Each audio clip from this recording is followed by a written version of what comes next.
Hello and welcome to your astrological vibrations for Saturday, February 21st, 2015 by Gaia Blooming. Our energy mantra for today is as I nurture my divine feminine and my divine masculine within, I rise and expand in the united cosmic flow. And that's like, in a nutshell, what is happening today with the astro. I love this week's astro. The astro is so cool to me this week. Like, I had so much fun looking at it and feeling through it. So we begin the day with the moon connecting to Mercury. It feels like the moon's been connecting to Mercury a lot. But this is great because I think anytime moon and Mercury connect, especially in a harmonious manner, it's a great time to bring balance to our feelings, which is the moon, and our mind, which is Mercury. And so they're connecting, and they're not really connecting. Neither one of them are in signs that are particularly thoughtful. Moon in Aries tends to dive right in, and Mercury in Aquarius loves to think everything through and like all the possibilities, and it's very cosmic. But, it may bring a little bit of balance. And today have a lot of balance energy going on. Not to mention that Mercury will move into 6 degrees, which is, it's the Venus degree, 6 degrees is. And so it brings in that balanced thinking. It brings in, it can, if you allow it, the right side thinking and the left side thinking and bring them together. The moon is then also going to connect to Uranus and Pluto. And so we know any Uranus and Pluto can bring change, but I think this is really positive that this is happening before Venus and Mars come together. Some people think of Venus and Mars as cosmic lovers. So this is almost like, the final little, okay, what do I need to, shake off from my vibration, shake off from my being? The moon in Aries highlights our I am energy that we're putting out there. So, meeting up with Uranus enhances who you are. And the Pluto thing's like, hey, there's this thing that I've been carrying. My friend likes to say she carries her butt on her shoulders, when somebody comes in with a bad attitude. So if you're having any bad attitude about yourself and what you can do, your motivation, that Pluto energy can shift that. And then, before they meet up, I love this.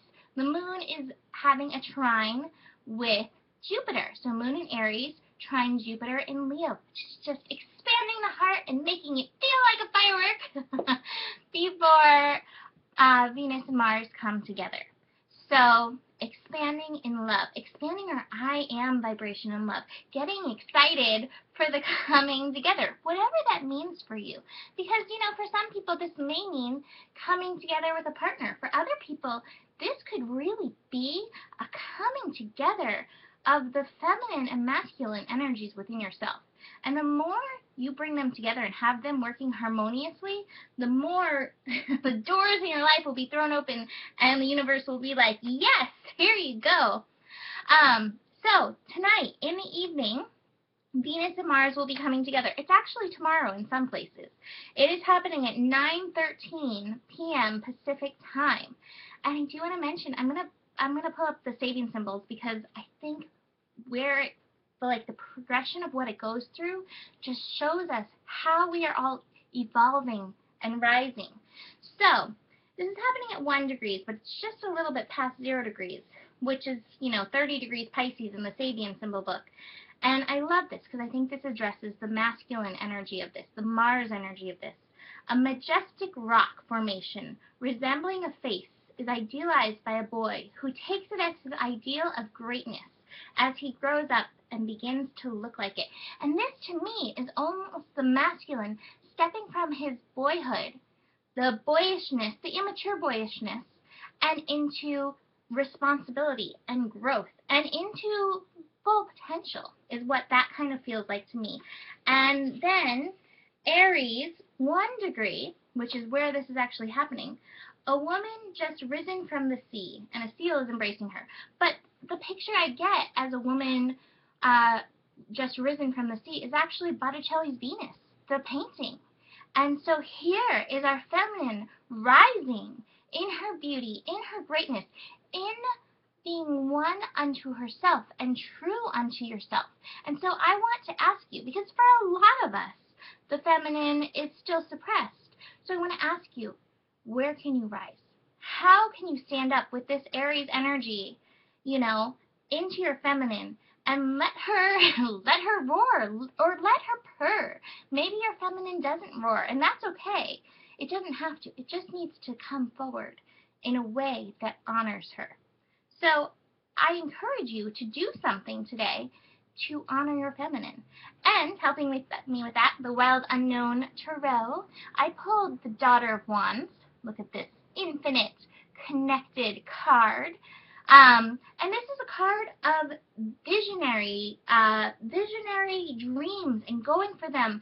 It is a card of being a free spirit and not being afraid of the possibilities of what can be, what can be done with that creativity that is coming through. It is a card also of transformation, feminine transformation, and it can be a card of spiritual breakthrough, which I think all of this together and, the masculine and feminine coming together is an amazing opportunity for amazing breakthrough for us all. So use this energy. And I want to remind you that it doesn't always happen all at once. It's not always like a lightning bolt, like, yes, I'm changed. But watch over the next month, after this time, like this week, how things have changed for you. Because I guarantee it's all changing. It's all happening. So have a beautiful day. And I'd love to hear your stories of Venus and Mars coming together. Namaste.